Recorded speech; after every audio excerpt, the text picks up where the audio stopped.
am your host, Neal Mitchell.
Hello folks, Neal Mitchell here with PlanetHoax.com, where truth and lies and conspiracies have been colliding. And I have with me tonight my special guest, as usual, Dr.kNO. Good evening. Hello, Dr.kNO. How you doing tonight? I'm doing okay tonight. Have you had a rough week? No, just a long week. Just a long week. We've all had a long week. If Democrats had their way, they'd make it an 8-day work week. That's how I look at it. But we've had a pretty interesting situation going on for the past week or so with all these things with the presidential campaign and everything like that. You've been watching Donald Trump, have you not? Yes. Yeah. And what is your take on Donald Trump at this moment? I'm still undecided. He's saying all the right things, but he also seems kind of like a showman. He knows what to say, when to say it. Yeah. To me, it's not like he's wishy-washy, but it seems like he plays the crowd wherever he goes to an extent. I noticed Hillary Clinton doing that for years. She'd come down south and go, "Hey, y'all, I'm your sister," and all this stuff. And I'm thinking, well, the way she's talking, it sounds like she's been having fun with her brother, too. I mean, there's a little inbreeding going on there with her. As far as I'm concerned, it's this libtard attitude, I think, has a lot to do with it. I'm going to take this thing off. It's making noise, or you're making noise over there. Do people want you right now? Is that what's going on? Anyway, I've been kind of keeping up with some of it, and a lot of it I've been trying to, I'm just going to wait, because it's just like I was telling my wife the other night, I said, watching the Republican caucuses and the debates is no different than watching Barnum and Bailey Circus in the dark. You know you got a show, but you don't know what the heck's going to happen next. And that's just about as, without being too crazy, that's about the best I can describe it for myself, Of course, I'm a conservative-leaning constitutionalist, so pretty much y'all know how I'm going to vote in the end. I'm not going to make that an issue, but complain all you want, please. Since Dr. Knows here, and he's a clinical psychologist, accredited, and all that good fun stuff, we're going to poke at him a little bit tonight over this next issue, and I think y'all find it pretty interesting. Some of you may have seen it, some of you may not. It has to do with old Donald Trump. Now, before we get into this, what is your take on Donald Trump as a psychologist? Well, I don't know if you'd call him a frank narcissist or narcissistic personality, but he does have a narcissistic streak. Well, obvious. I mean, you can't get where you're at today with the money he's got without having that attitude. He takes too many things personally, I think. I think he's built his empire and he don't like anybody treading on it. Mm-hmm. It's pretty much the way I look at it, and it makes sense to an extent, How dare you talk to me like that? I made more money than you attitude. It's, you're little and I'm big, kind of, thing. And speaking of which, there was an article I saw on Drudge. It has nothing to do with what we're doing tonight, but how they said, oh yeah, scientists have now proven that, yes, the size of your fingers does determine the size of your, your thing down there. I wonder if they don't have something more important to research. That's my point. I mean, come on, Drudge. Why you drudge that up? I mean, really, come on. Let's put something there in that little space that makes a little more sense. Who cares about that stuff? Of course, you're saying, oh, he has a problem. It's silly. But anyway, let's move through this, okay? Let's move through to the monitor here. Let's take a look. This is out of the Washington Post. Of course, we all know that Washington Post is pretty much a four-letter word sometimes. Washed. It's washed. A lot of that.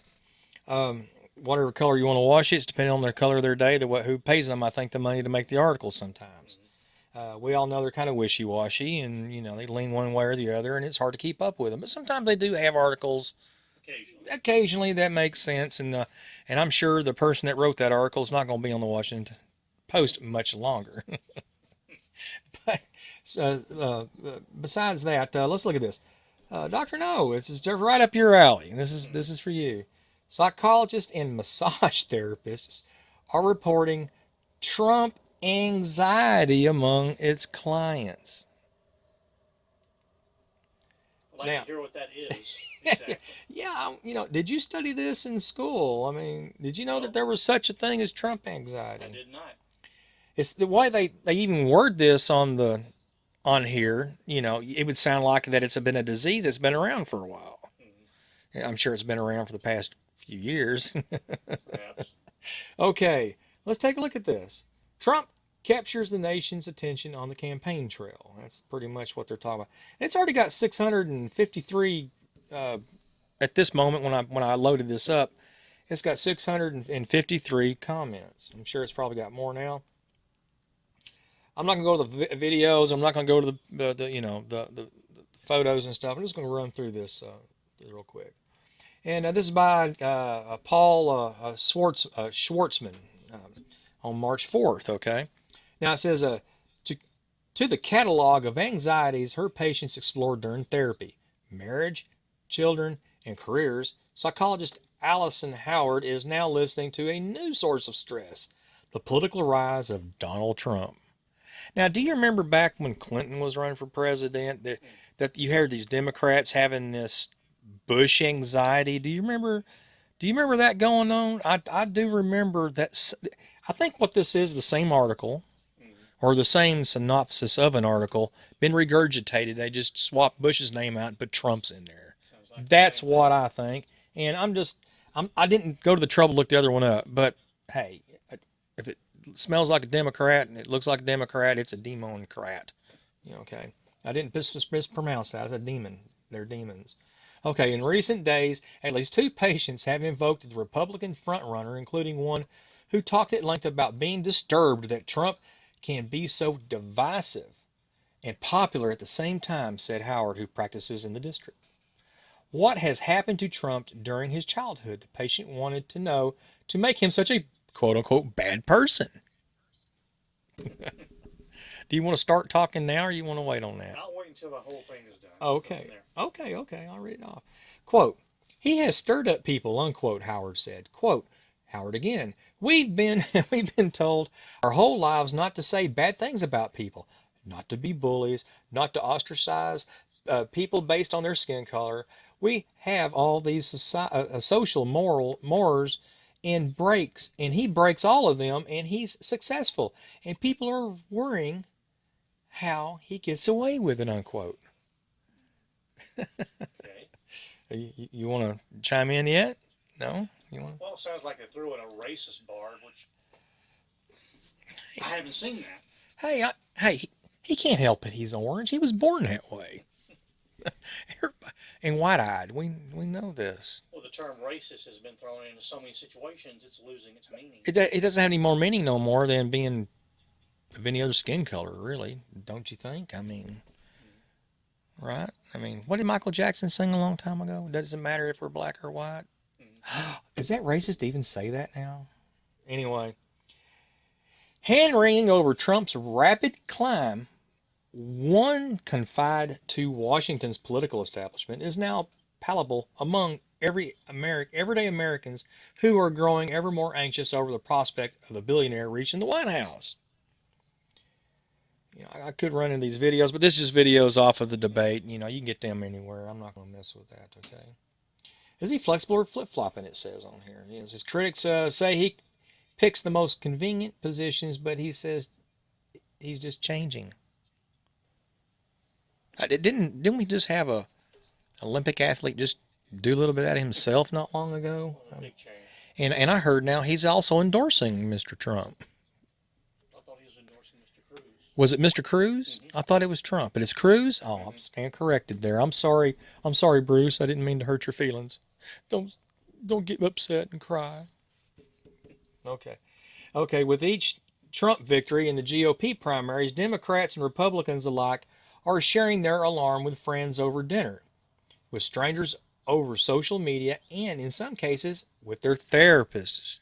Dr. No, have you had this happen yet with any of your therapy sessions you've had for the past, well, let's say, since all this has been going on? I have yet to see one example of Trump anxiety. Yeah, so would you say this is very rare?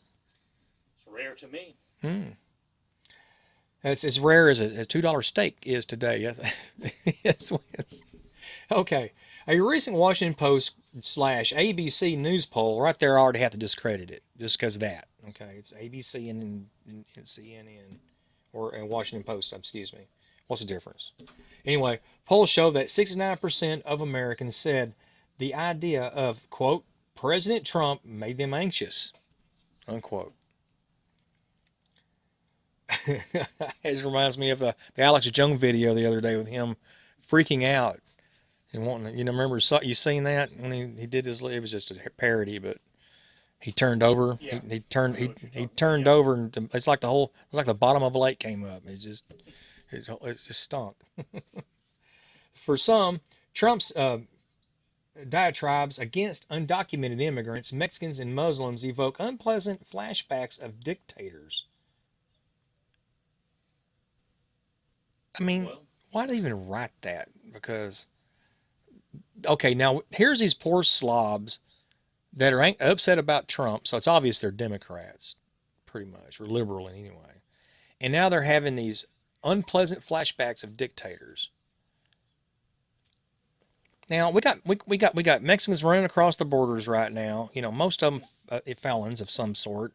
And they're undocumented. You don't know what they're doing. They could stab you in the back. You don't know. I'm not speaking against the ones that are here legally. I mean, I'm glad they're here. It's the others that are tainting it for even y'all. And then the Muslim problem going on. I mean, do we want a caliphate over here? No, we don't. And these people are saying, oh, we're upset about dictators coming over here, with Trump. Oh, come on, he wanting to stop that from being over here. So make your mind up, people. No wonder you're screwed and going to a therapist. Okay. For others, his raw-toned insults conjure memories of high school bullies. I'm thinking the writer here had problems in school, and he's just regurgitating what he went through. Anyway, type Trump, quote-unquote, in phrases such as scaring me, unquote-unquote, or freaking me out, unquote-unquote, into Twitter's search engine. Oh, there we go, Twitter's search engine. It's already... We see what Twitter's doing now. Twitter is now vamping. They got these liberal police running around, feminazis running around in there now, and they're trying to cleanse Twitter. So, come on, really? Twitter search engine? And a litany of tweets unfurl, including one posted 2 weeks ago by Emma Taylor as he lay in bed in Los Angeles. We have to assume he was laying in bed when he tweeted. Okay, quote, I literally can't sleep because I just thought about how Trump may actually may win the presidency, and now I'm having a panic attack, unquote. I'm sorry, this is so silly, this article. I just have to giggle some of it. It's like a hurricane coming at us. I don't have any way of knowing which way to go or how to combat it, unquote. Taylor, 27, a Democrat, said in a phone conversation or interview, quote, he's extremely reactionary, and that's what scares me the most. I feel totally powerless, and it's horrible, unquote. Wow. I mean, does that not sound like a liberal? State of mind. Do they anytime say what specifically they're afraid of? I think it's just hearing the word Trump. Well, I mean, that's how silly this is. All he's talking about is maintaining the border and closing it until we figure out who's crossing. I think that was first said. And building a wall. Mm-hmm. Yeah, I read an article somewhere that says he ain't got time to build a wall. They're still trying to. They've still been working on Highway 35, and they haven't even finished it yet. So there's one thing after another that needs to be took care of first from that guy's point of view, which he has a legitimate gripe. 35 and through Dallas, well into Fort Worth, Dallas sucks. Okay, Democrats aren't alone in their Trump anxiety. Whitney Royston, 30, a Republican who works as an event coordinator in Littleton, Colorado, said the prospect of a Trump president scares her because, quote, like you said, he's a sideshow. He doesn't have anything to say. All he does is tell the other people to shut up. If he were to become president, I fear that our world would come tumbling down, unquote. Okay. It's hard to respond to that. It's hard to respond to that because, who knows? I mean, she's more unsure of the reality of the future, really, when you think about it like that. But yeah, Trump is kind of like a sideshow, like we talked about. He's doing some things. So, if you saw the last presidential debate, the Republican caucus, Rubio went on him hard about, well, what do you got? Let's hear it. And Trump never really answered him. That is a valid point. So you have to look at that validly. You really have to. Trump will say like how wonderful he is, but he won't say what he's going to do. Right. And Rubio, of course, I mean, I'm not sure about that man. Now Cruz, I like his stance and his policies because, one, just to point this out. I'm not getting off article here, but one, he's conservative. Two, he's a Christian. Three, he's a constitutionalist. And this show, in 1776 versus 1984, is about this. It's not about pandering to liberal bullcrap, and we're not going to do it on my show. We're not going to do it, and we'll let you know that. Okay, he said, okay, right here, to divert herself, Royston said she fantasizes. Now, she's going off there. She's fantasizing that, quote, someone will pop out of left field, unquote, to become the Republican nominee. I think what she's saying is that Trump will probably step on his toe enough to where he'll have to bow out. Well, Romney did make a sudden appearance recently. Yes, he did. And, of course, we just had Carson. He stepped out at 4:45, I think it was Eastern time. It might have been Central. I don't know. He bowed out. Went on to do other things, better calling for himself, which is okay. He did a good run. He made his peace. He did put issues out there that made sense and made people think. Very godly man. That'd have been a good, positive influence for America overall, I think. He still is if he wants to keep it up. He can still do that. Quote unquote, she says, divine intervention, a Hail Mary, unquote, she said. She acknowledged that she's not overly optimistic, considering that she hoped for the same kind of a miracle to stop Barack Obama in 2008, as I'm pretty sure all of us did to an extent. And even you libtards out there and Democrats are probably having second thoughts about that now that you did that, huh? I imagine you have. Imagine you are right now. Thinking, oh my God, what we get ourselves into? Well, you eat in bed and lie in it, Okay, alarmed by another wave of news coverage about Trump's growing strength, Nancy Lauro, 52, a Brooklyn art teacher, sat at her computer last Saturday and searched Google for information about acquiring Italian citizenship. She's also inquiring about Ireland, where she has family roots. So it sounds like she's wanting to get up and go. Okay. Quote, as phobias and fears go, she says later in her query, this is not a pathological response to a normal situation, but a normal response to a pathological situation. And what can you elaborate on that? Sounds like she wants to leave. Yeah. Picking up one's life feels impossible, but I keep flashing on those people who fled Germany when the writing was on the wall and those who didn't. When do you take action to get out? Unquote. Now, may I say this much to her, if she's listening or ever see this broadcast? First of all, you looked at where? Where did you want to go? What was that she said? Italy? Wasn't that like the hotbed of fascism at the time? And now you almost got a caliphate beating on the door of the Vatican. Is that a good place to be? As I understand, it's a very restrictive society. Is that a very good place to be? I mean, come on. How about Ireland? I don't know about Ireland right now. Is Ireland still bombing itself to death and everybody shooting each other on the streets? I don't know. I mean, I don't know what the conflict between the IRA and England are between Catholics and Protestants now. I don't know. I don't think it's gotten any better. I think they just had like a little lull in the problem. Maybe a ceasefire right now. There may be something going to pop again one day. And of course, you got England right now, pretty much bending over for the Muslim population that's over there too. So I can see caliphate there before too long, the way it's looking with their no gun situation. You know. Do you think that's a good place that Mrs. Lauro needs to be at this point in time? I don't know.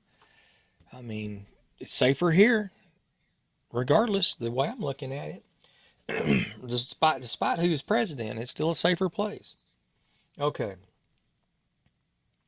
Let's get through here again. Trump-inspired angst is apparently sufficient that on Super Tuesday, as he was piling up victories, Google recorded a 350% increase in users submitting the question, how can I move to Canada? I think they make this stuff up. I really do. There have been a lot of celebrities threatening to leave. Well, if Trump wins. Montreal's the new Hollywood as far as I'm concerned, and I don't care. They can have their liberal life up there. They can all get together on the same bus and go. I would love to see Mexico completely just vacuum out all liberalism, and if they want to spew it up towards the Arctic Circle, that's even better for me. They need to cool their heels anyway. Okay, a radio disc jockey in Cape Breton, Nova Scotia, last month launched a website inviting Americans to relocate if Trump wins. Over several weeks, some 400,000 visitors have checked out Cape Breton's official website, 100,000 more than all of last year. Okay.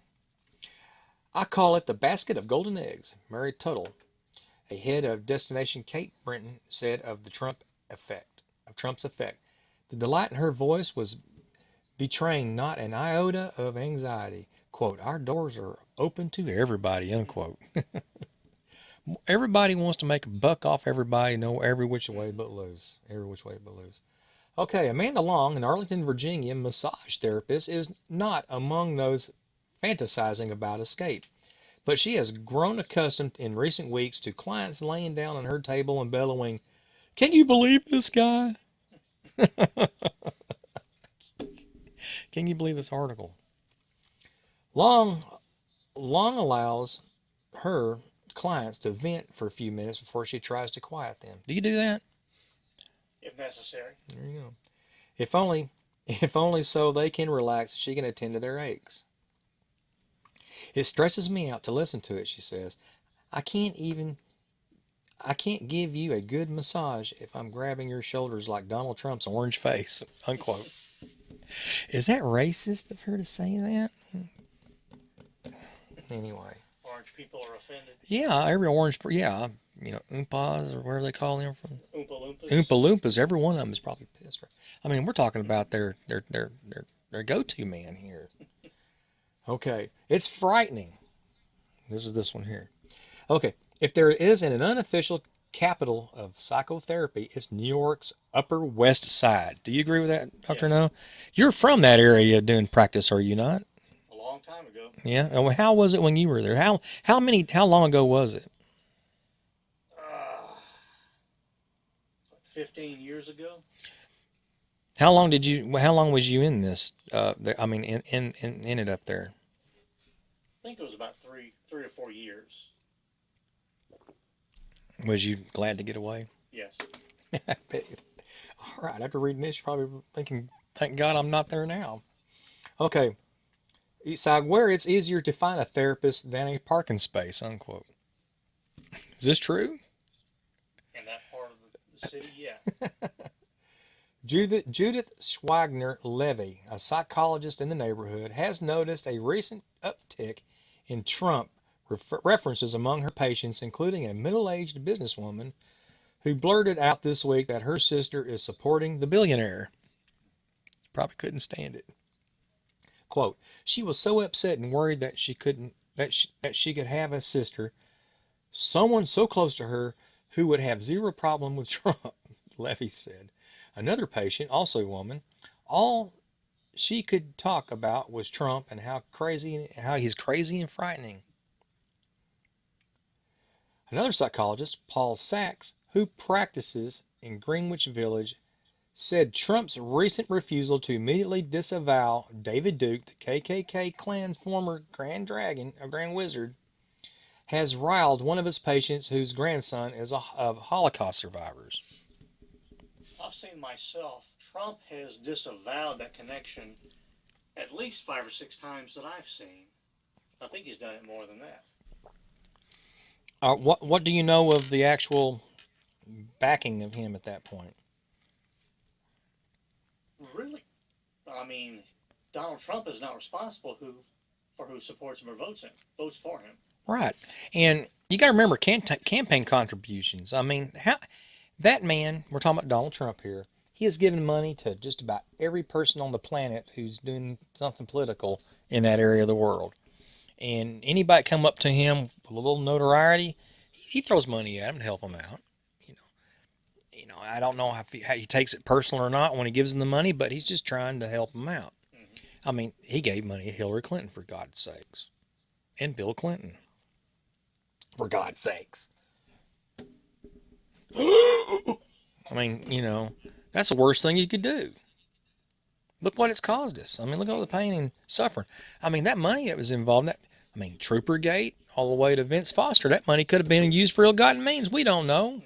Maybe a new dress for an intern. I don't know. Those things could have happened. Okay. Quote, this is what Sachs is saying, the psychologist. This is really resonating with him and troubling him, he said. Just that Trump has survived and that there's such a cataclysmic shift in the Republican Party, an institution that's part of our way of life. Even if you're not a Republican, it's going to disturb a lot of people, unquote. Would you say that's a fair assessment? Yeah. I think so too. I do. I really do. I don't have this Trump anxiety. Do I? Does it look like I'm suffering from it, Doctor? No. You sure? Okay. I'm just making sure. If I do, please tell me before this is over. All right. Mary Libby, a psychologist on Central Park West, isn't hearing about Trump from her patients, but she finds herself expressing her own anxiety about him to friends and colleagues. Now, I'm not really familiar with the New York area. Now, is this the conservative side of town? There is no conservative side of town. Well, what side of town is Central Park West that they're not worried about Trump? Is that the money side of town? So they're not worried about him? Yeah. Isn't hearing about Trump from her patients. I don't know why she wouldn't. I don't either. It's odd. It helps me to think about it, she says. It's terrible that he could win. He's impulsive, and his incomplete sentences, his strange squinty eyes, to my mind, he's a loosely held together person. Is that a fair assessment? Well, he's very successful, so. How loose can a successful person be? Well, it's hard to say. Well, Charlie Sheen was winning. Mm-hmm. He was successful. He's falling apart. I don't know. Bigger they are, the harder they fall. Anyway, we could go on to this. On and on and on. They go the assassination of Abraham Lincoln, Pearl Harbor, the rise of Joe McCarthy in the 50s, the Cuban Missile Crisis, the slaying of John Kennedy, Richard Nixon's resignation, the September 11th, 2001 terrorist attacks. Americans are not unacquainted with anxious moments. What makes Trump distinct now is that he is, quote, a demagogue who has become a vessel for people's anxiety and anger, unquote, says Michael Kazin, a Georgetown University history professor. But he says likes to remind anxious friends that Trump's slice of the Republican pie is 35 to 40%. And Republicans in general account for perhaps a third of the population. So it doesn't sound like there's much steam at that point with Trump if you think of it that way. You know. Anyway, half of his own party is against him. Even if he is elected, it's not a hardened right-wing ideologue. Above all, he's a great entertainer. He's a con man who cons himself, unquote. Does that make sense? I don't know. Anyway, we go on and on and on in this article, and it's almost over anyway. But anyway, I just wanted to throw that at you, Dr. No, because you're a psychologist, and I know you might enjoy hearing a little bit of that and understanding it. So now that you've read the whole article, or I've read the whole article to you, let's see. He says, "Who are these people?" He asks. Are they at the grocery store, or are they sitting next to me in the Dodger Stadium? That makes me nervous. And they're talking about Trump supporters. I can't. Oh my God, Trump supporters. Oh my, Trump. Perhaps they need a safe space. Okay. Well, let's look over the whole article now. And what was your over? I mean, if you want to take it for a grain of salt now, of what was read here, what is your full thought process about Mr. Trump here and the Trump anxiety going on? Sounds like a lot of histrionics going on to me. Histrionics. Let's see here. To move on a little farther, I was going to throw this up. I'll let you know that we heard earlier that Ben Carson dropped out. I was going to throw this in real quick. And he decided to do other things. He says, "I'm leaving the campaign trail," the retired neurosurgeon told the crowd to arousing applause. Are these people that were anxious and had anxiety too? I don't know. It's hard to say. It's hard to believe that he's actually a retired neurosurgeon. I mean, that's something that you can be 89, 90 years old and be, with your wits about it, I guess. I mean, he's going on to things. He's going to go and he's going to work on an organization called My Faith Votes. And he's going and stopping a secular progressive from being elected president is what his goal is. And he's decided he could do more work that way than being a president, I guess. So good luck to him. Hope he does fine. All right, let's move up to the next article. Pope Francis refers to Arab invasion as social reality. That's right, folks. We have to now accept it as a reality that there's an Arab invasion of Europe. We have to accept it. Why do we have to accept it? Well, as I You understand, got to ask yourself that. everyone in Europe is not accepting this, I understand. Now, here's what he says here, or at least it's not his exact words, I don't think, but Pope Francis referred to the Arab invasion during a speech to the French Christian group this week, adding that Europe has been enhanced by previous influxes of people. Enhanced. Now, when I have somebody attacking me in the street and I pull my revolver out or my automatic pistol out and I plug them full of holes, I enhance that person also. I think there's an attempt to like equate the current flood with people who immigrated legally in the past and brought skills Yeah. with them. Yeah, I mean, it's topsy-turvy here. That sentence alone. I mean, it's enhanced by previous persons. Oh yeah, the Crusades enhanced it real well. The Muslim horde that came along, during Xerxes' time, and the Spartan thing. We all know about the 300. Well, yeah, that really enhanced Europe pretty good then too. The Christian Crusades, all that stuff enhanced Europe. The Black Plague enhanced Europe. And now we have the black tide here of Islam through the ISIL, if that's what you want to call them, doing what? No, they're enhancing Europe, all right. They're painting it the ground red and throwing disemboweled and beheaded bodies on top of it. That's enhancement, according to the Pope. The occurrence of rape has increased geometrically. Geometrically. What are you thinking, Pope? The Pontiff also noted that Europe has seen many invasions over the course of its history, according to excerpts of the comments posted on the website at the Vatican newspaper. Okay. He's delusional. This is like, how far in the future now since all that's been going on? We have the capability at this moment to nuke and bomb the whole planet. There's hardware out there that made Hitler look slow. With his, blitzkrieg. I mean, blitzkrieg. You ask you what blitzkrieg was during the Iraq War.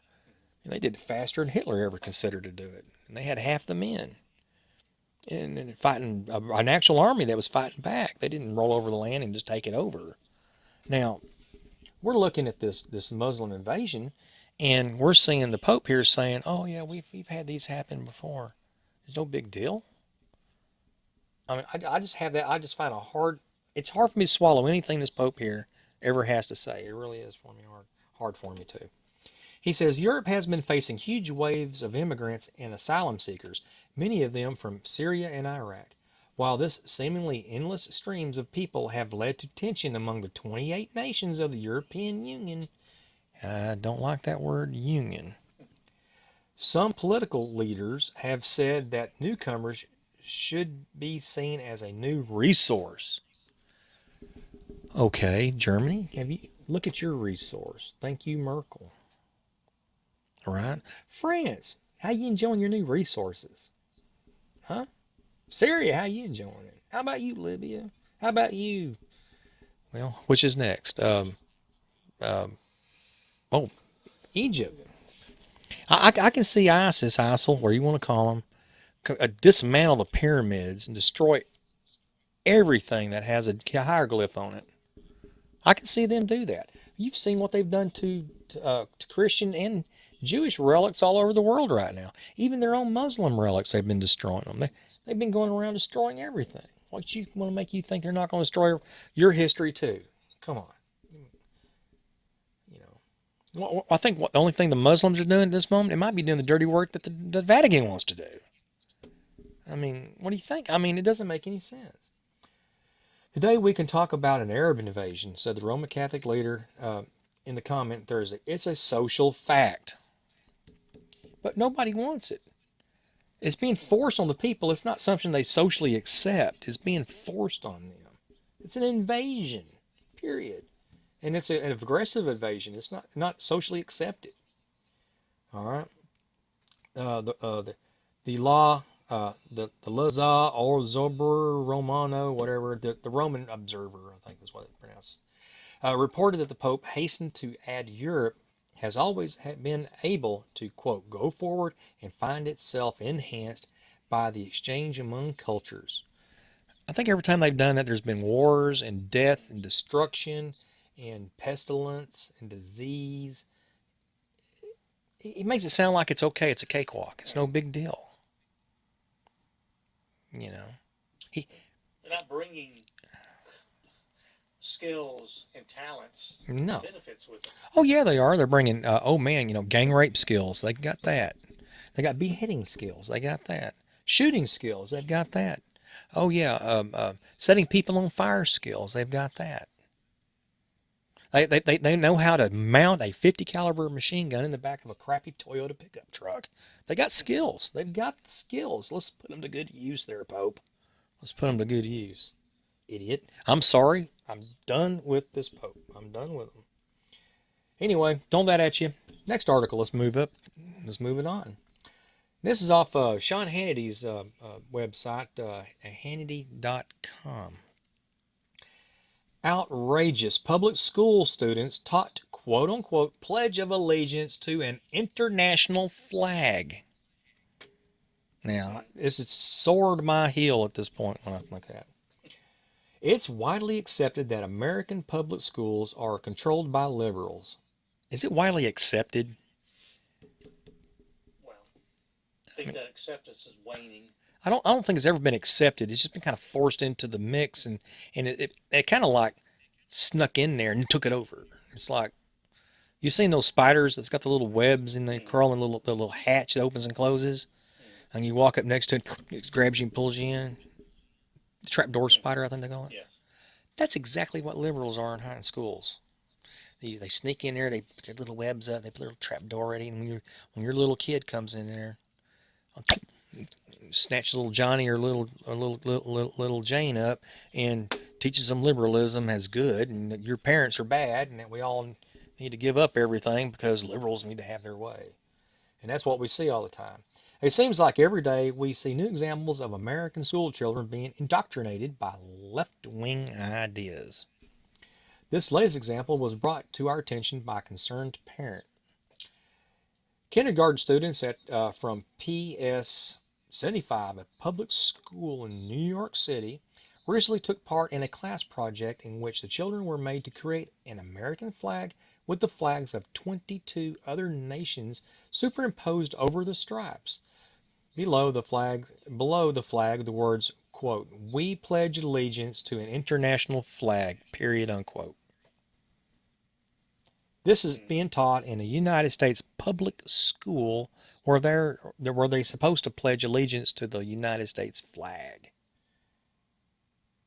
Okay, here's the flag right here. Dr. No, you can see that flag? Mm-hmm. That's it right here. If you notice, it's got the Russian flag in there for some reason. We'll get to that. Got to have the Russian flag in there since they're liberals. They're socialists too, right? Mm-hmm. Got to have that in there. Okay, let's move on. Okay, this flag is being auctioned off as a way to raise funds for the Parent-Teacher Association. So they're teaching kids this unilateral diversity type bullcrap with the American flag being, ostracized by all these other little flags, and this is through the Parent-Teacher Association of America. Okay. According to the description offered on the website, the students made a beautiful painted stretch canvas American flag and then applied flags from all the Spanish-speaking countries onto the stripes of the American flag. All the children choose a flag to color using colored pencils and were glued to the larger American flag. The stars are cut canvas, which are painted and decorated with real Swarovski crystals, gold and crystal colored. The fun quote at the bottom is about the unity creating an environment in which everyone is welcome. We pledge allegiance to an international flag. Our dual language classroom strives to be the place that everyone feels welcome. Emphasis added. Oh, I hate liberals and their ideologies. Okay. Although the description claims the flags are limited to Spanish-speaking countries, the Russian flag is among those that are included. Well, you figure they'd know that, being Teacher Association, Parent-Teacher Association. This is the type of globalist indoctrination we have come to expect from the public school system. But telling impressionable young American children that their loyalty should lie within some nebulous idea of a global community rather than their own nation is a new low, and I could not agree with them more, and I put a thumbs down to this Parent-Teacher Association up in New York City. There should be a lawsuit being filed against Parent-Teacher Association for even displaying this or going to the trouble to try to make money off of it, as far as I'm concerned. It's crap. It's crap. I mean, okay, kids are always drawing stuff on flags anyway, making them up. My kid, he draws flags for me all the time. I got a little American flag, Texas flag right here. I got another American flag right there he drew me. It's really nice. And he goes a lot of trouble to do that. He's got pride in his country and his state. But here's these teachers teaching these children, your country don't matter anymore. You need to pledge allegiance to a European Union that speaks Spanish and like communism. That's what I'm seeing out of this. What the hell is wrong with you people? Come on. All right. Now back to our gal of the hour. Trans people call Caitlyn Jenner's Ted Cruz support quote-unquote sickening. See, I was kidding with you earlier.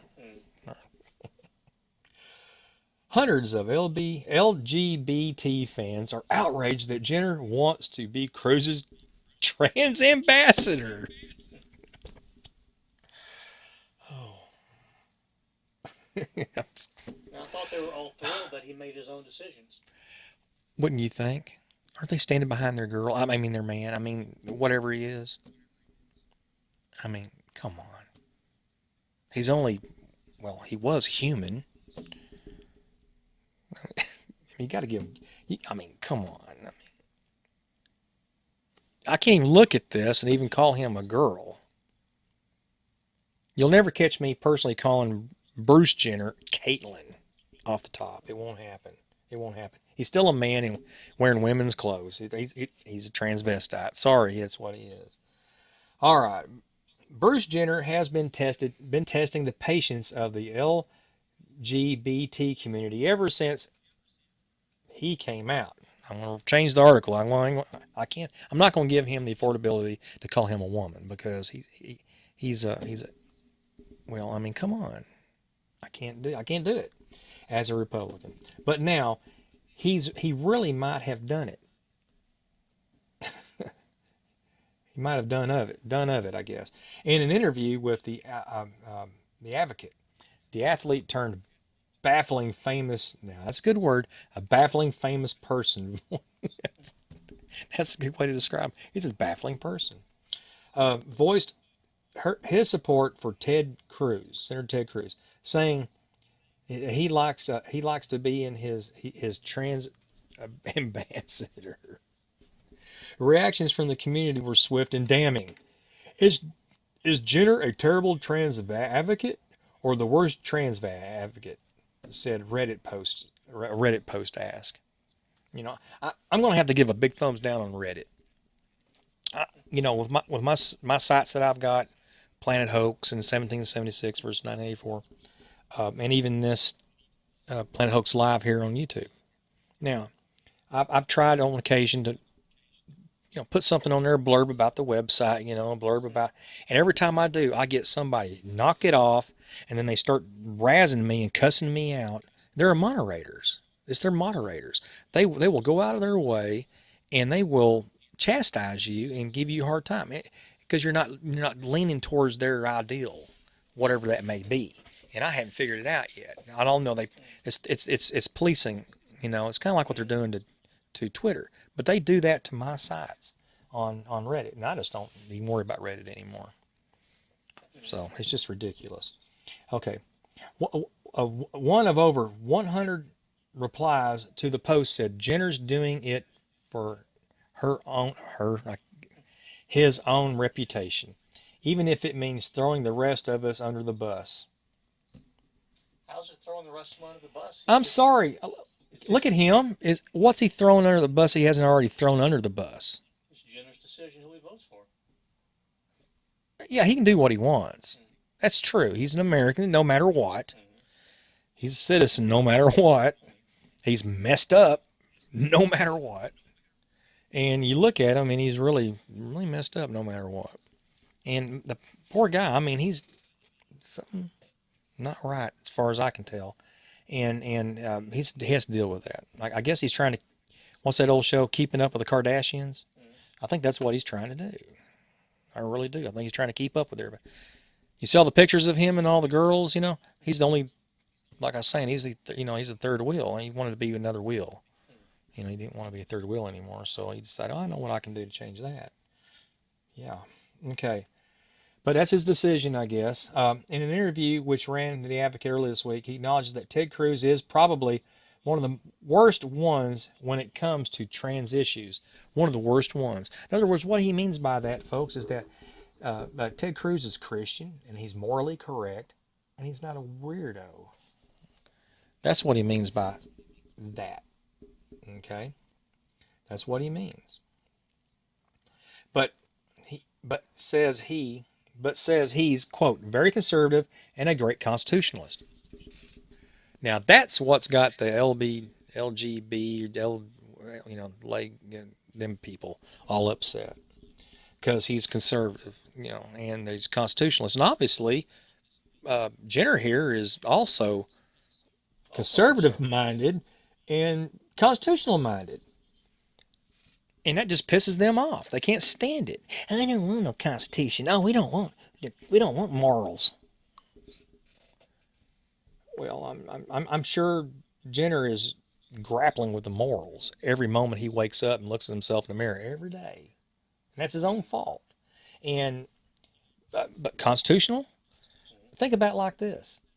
Gay people, you wouldn't have your way right now if it wasn't for constitutionality.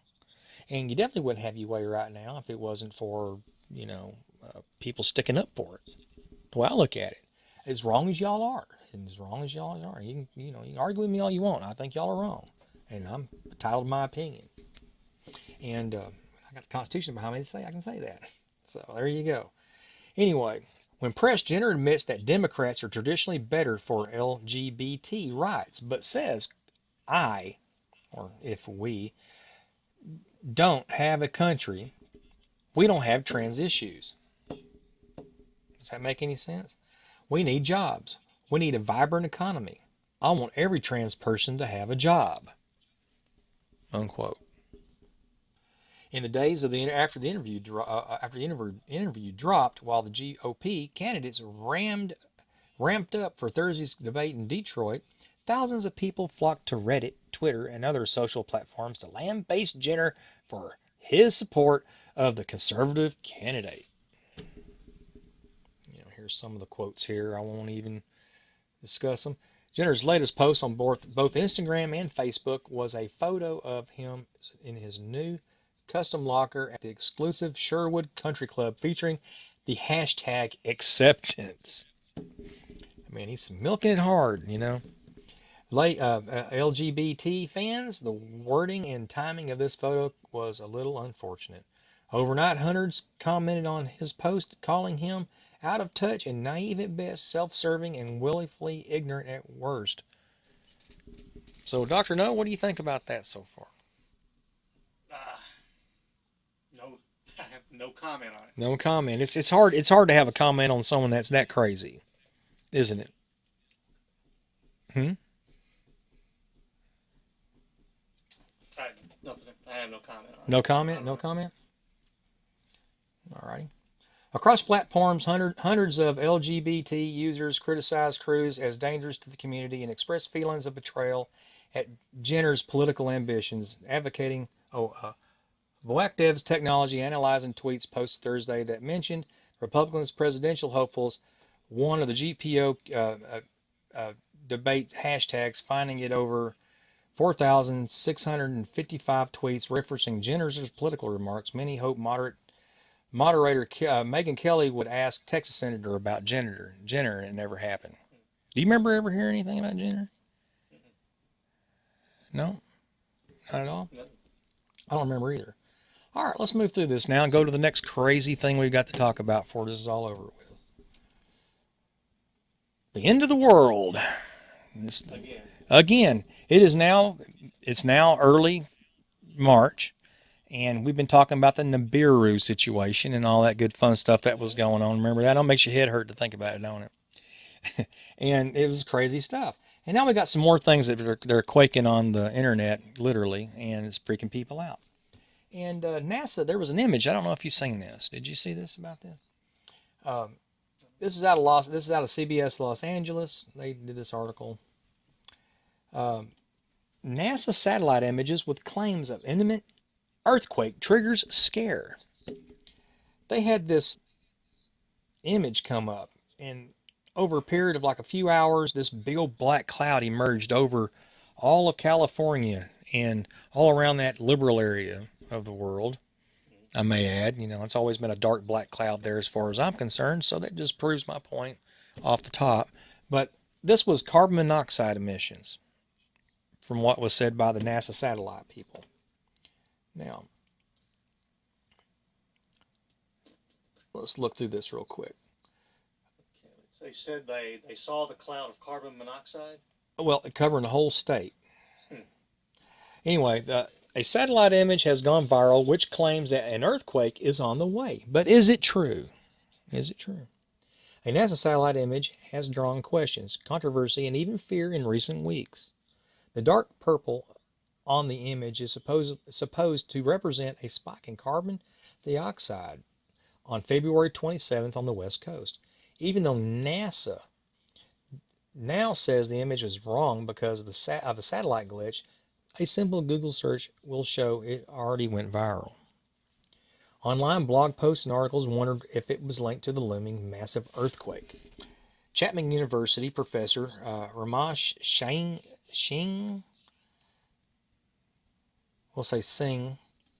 says that it is not linked to an imminent earthquake.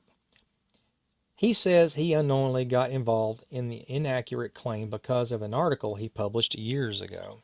The professor analyzed a spike in carbon monoxide just before an earthquake in India in 2001, killing thousands of people.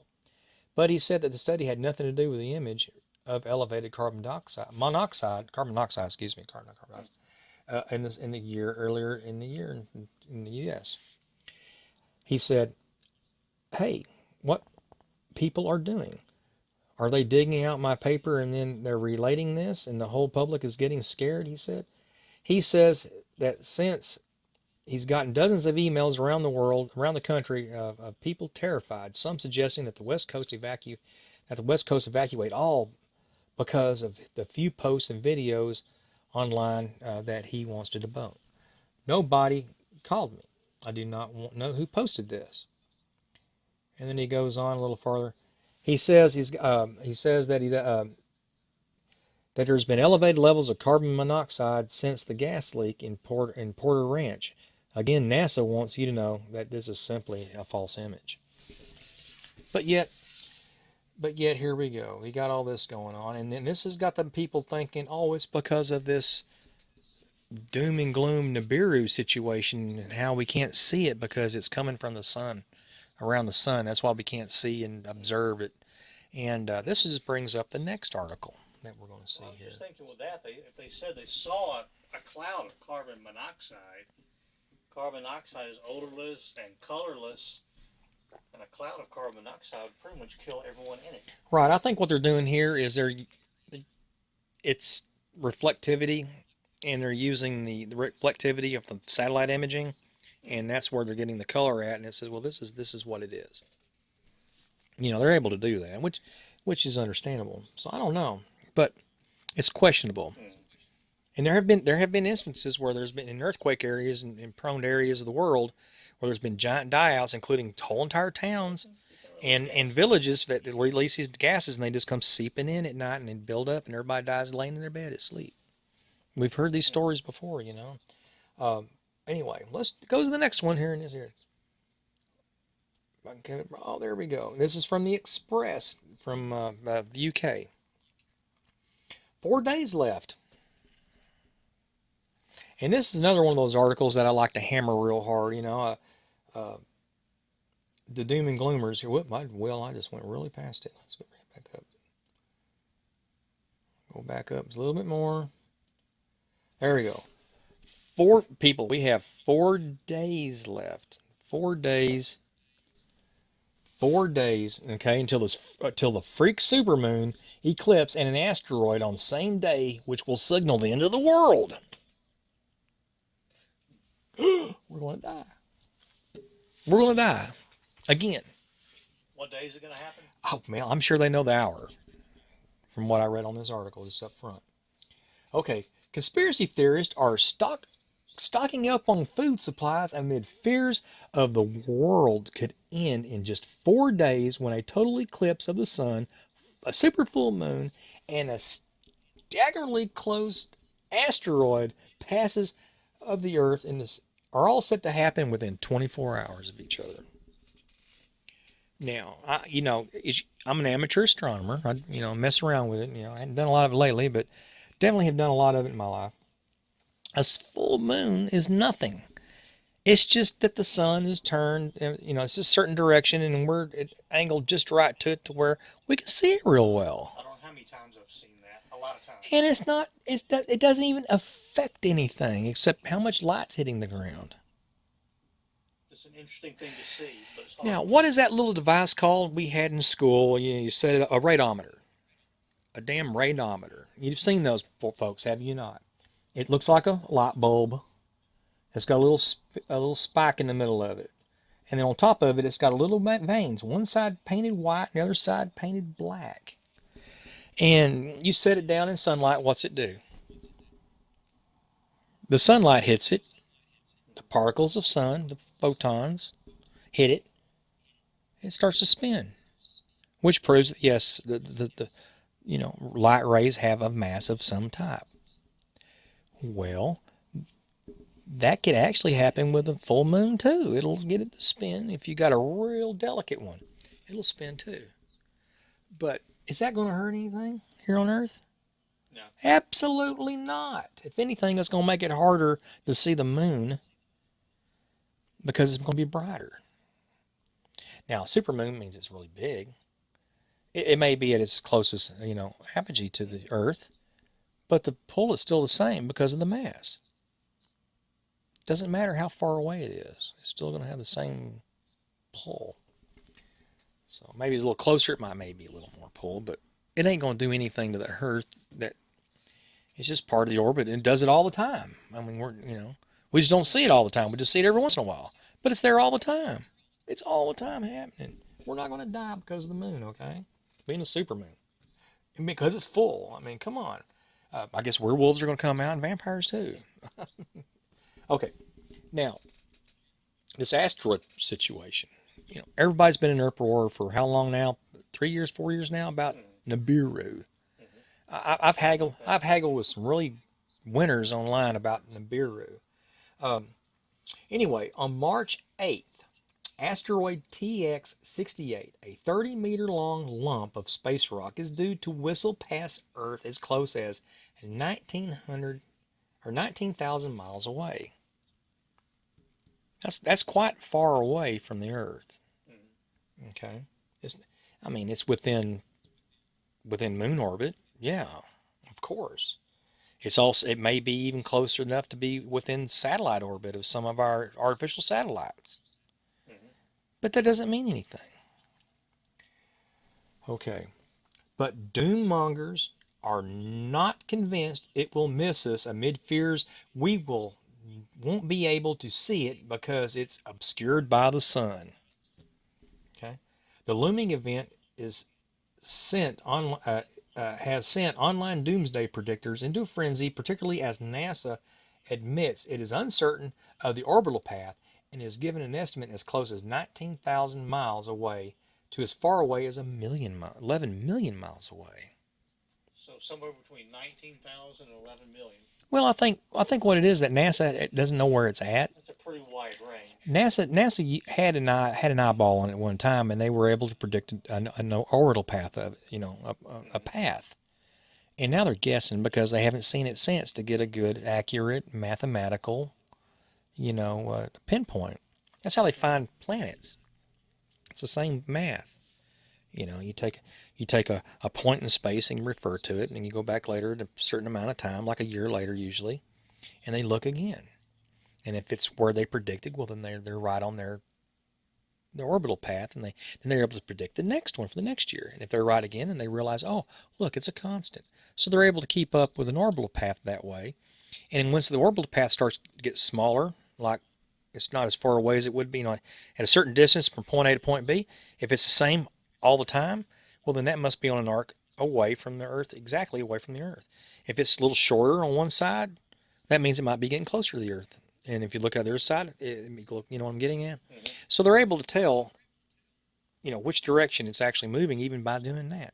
So it's not hard to predict, an orbital path of an object in space. But here we are, it's in the sun, so they can't see it.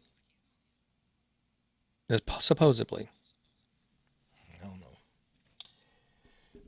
Obscured by the sun. Okay. The U.S. Space Agency has also changed the day of the pass, with the initial date being given as tomorrow, March 5th. So it could happen. Well, what time is it right now? It's oh man, we better get our hard hats put on and start waiting, because it could come at any moment. Right now, for the next 2 days, if you think of the prediction like that, they're off a day. Well, might as well say a day after too. So they don't know. Sometimes they're pretty good at predicting some of them, because they're watching them. But this one here, they can't keep up with because they can't see it. Now NASA says it will be on Tuesday, March 8th. Just in time, too. Let's see. All right. The uncertainty of over the pass, coupled with the fact that some online doom mongers were predicting an asteroid would smash into the Earth in March 2016, several months ago, has fueled the latest fears.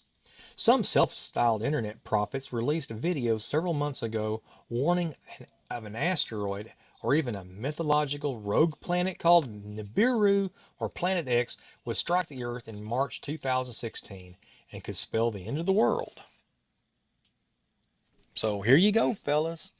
It's happening right now. All you crazy guys out there that I've been arguing with about this stuff, I've been throwing this stuff at y'all, and I've been talking about it. Now, come on.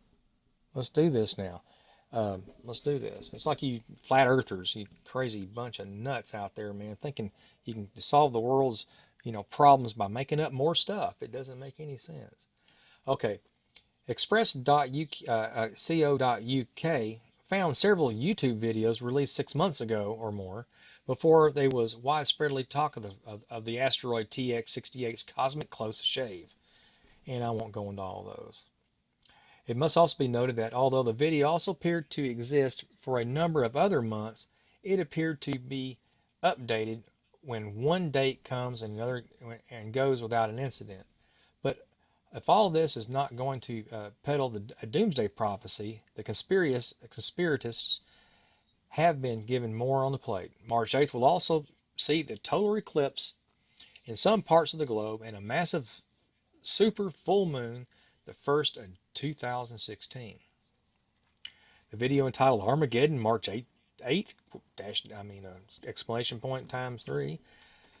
YouTube filmmaker Mike Morris questioned how NASA could say for sure it would not strike the planet, saying they haven't had any of the evidence to back it up either way. Anyway, I can go on and on with this article. I can just keep going on and on. And back to the full thought process of this. When you're gonna have people like that freaking out about an asteroid nobody's really sure of, you're never going to know what's happening in the world. And if you let it get to you, it ain't going to help you out anyway. So, my thought to that is to, take it for a grain of salt. And, hey, if you feel like it, put a helmet on your head. That's just about all you could do. There's a limited amount of preparation you can do. That's it. Some people use preparation H. Pretty much is hope you're not close to it, and even if you are close to it. Look at it this way: if it's extinct level, it doesn't even matter. Yeah. There's nothing you can do. Max out the credit cards and have a good time. That's right. That's what they're trying to get people to do. This seems like it's all. When you look at what the New World Order has been trying to do for years and years and years, they do the same thing that these doomsdayers do. They try to create public panic. And the gun buy and the bullet buyout stuff, you see that all the time. That to me is the same thing. We want to make a political statement. We're going to take guns away. Well, the guys that said that are in bed with with the companies, I'm sure, making the bullets. So it's, hey man, create a hysteria so I can get some more bullets. I'm running out of money. That could be happening, and it upsets me to know that. I mean, it really does. And I'm not saying that's what's happening, but hey, I'm a conspiracy theorist. I'm supposed to think up stuff like that. I mean, trust nobody, no one, or ever, don't believe anybody or anything, and do your own research and come up with your own conclusions. Like old Bill Cooper used to say. Did I say that bad word? Bill Cooper? I'm sorry. It's true. It's true. That's what got him killed. He was getting too close to something, and people shut him up. That's all there is to that. Dr. No, do you have anything more to say about anything we had here tonight? I think I've said everything I have to say. What do you think about the doomsday situation and these conspiracy theorist stuff? Like things like Nibiru. Like you said earlier, we don't know if it's going to happen, and if it does happen, there's not much can be done. Yeah. If it's on your side of the planet, it's probably going to be an extinction level cataclysm.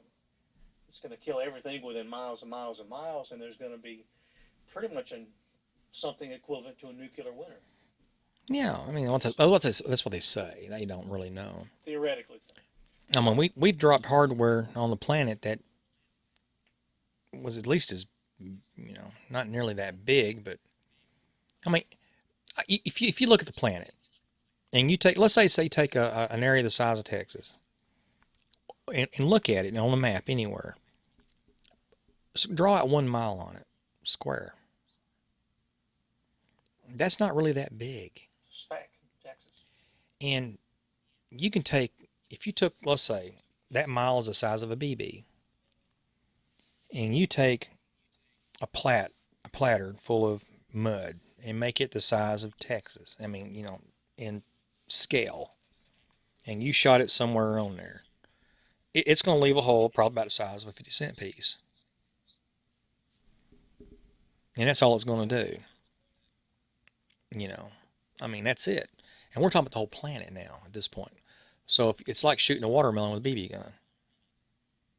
What's it going? I mean, or a very large pumpkin with a BB gun. I mean, what's it going to do?